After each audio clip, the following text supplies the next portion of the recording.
আজি বনাব লৈছো কলডিলৰ পকৰি। কলডিলখিনি সিজাই লৈছো আৰু এইখিনি ভাঙি লৈছো। ইয়াতে বেসন দিম। বেসন মই 5 চামুচ দিম।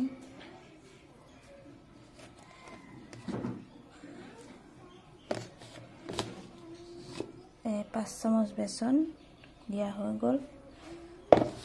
এতিয়া এইখিনি ধুনীয়াকৈ মিলাম। ইয়াতে মই গোটেইখিনি মছলা দি দিছো অলপ অলপ। এই হালধি গুড়ি আধা চামুচ, এইটো মেগী মছলা আধা চামুচ, গোটা কালজিৰা আৰু গোটা জিৰা, এই পাঁচফোৰণৰ পিছা আধা চামুচ নিমখ, এয়া অলপ জলকীয়া গুড়ি। এতিয়া এইখিনি মই ধুনীয়াকৈ মিলাই ল'ম।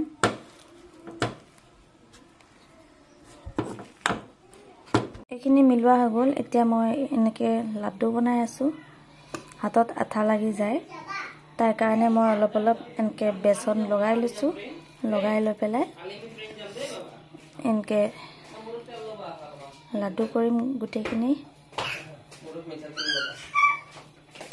একদম নৰম নৰমকৈ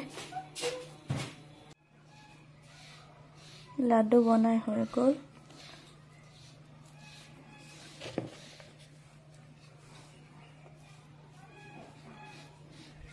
এইখিনি এতিয়া ফ্ৰাই কৰি ল'ম।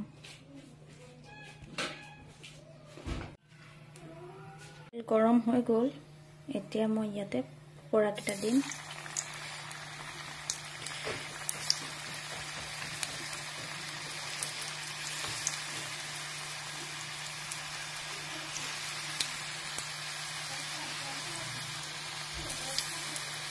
অলপ দেৰি পকৰাকেইটা ফ্ৰাই কৰি ল'ম। পকৰি এনেকৈ ফ্ৰাই হৈ গৈছে। অলপ অলপ লাগি ধৰিছে, অকণমান বেছি নহয়। কম জুইত ফ্ৰাই কৰিছোঁ যাতে বেছিকৈ লাগি নাযায়গৈ।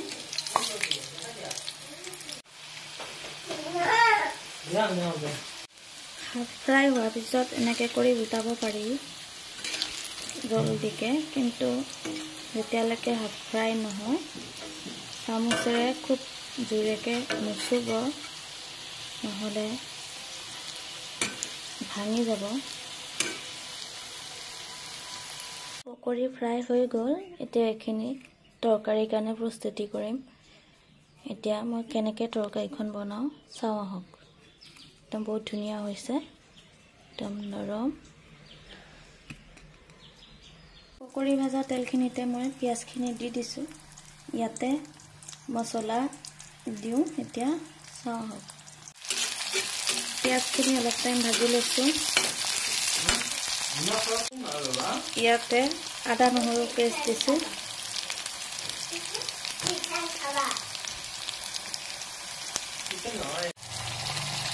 এক চামুচ হালধি পাউডাৰ, অলপমান এয়া মিট মছলা পাউডাৰ,